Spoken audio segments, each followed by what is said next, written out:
Lompoc is a high population of homeless living in its riverbed, and officials say the area has become too dangerous. KSBY News reporter Fabiola Ramirez joins us live this evening from Lompoc, where she found out the city is taking action. What's happening, Fabiola? Exactly, Scott. The chief of police asked all agencies to come together at last night's city council meeting. He wants them to create a plan in which they can help individuals who are living here to get out of these living conditions. Fights, threats, sexual assault, and even a murder involving those who live in the Santa Ynez riverbed have all been recently reported. If you go down to the riverbed, it's not healthy.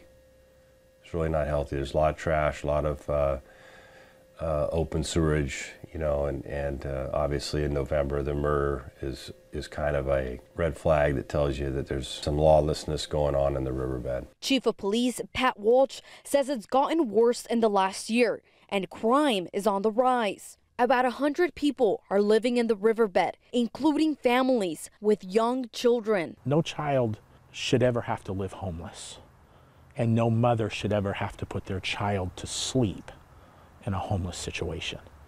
And that's where we've got to step up and do something about it. With the green light from the city council, Chief Walsh will create a plan alongside service partners to move these individuals out of those living conditions and remove all the debris from the riverbed. For some, this may seem draconian, but it's really, I think it's compassionate that we get them out of the situation they're in and help them towards services. The plan may take a few months to put together, but many service agencies are already on board, including the Bridge House Emergency Shelter. The biggest reason is so that we don't see that next generation of kids growing up homeless again.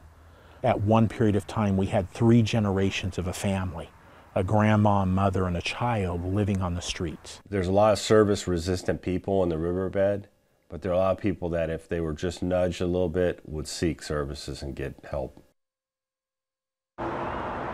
The plan is, of course, at its beginning stages, but the chief says once everything is put together, people will they will let them know ahead of time before they are removed from the riverbed, and there will be services provided to them like showers, food, and hopefully some shelter for the first couple of days. Live and local in Lompoc, I'm Fabiola Ramirez, KSBY News. Thank you, Fabiola. The chief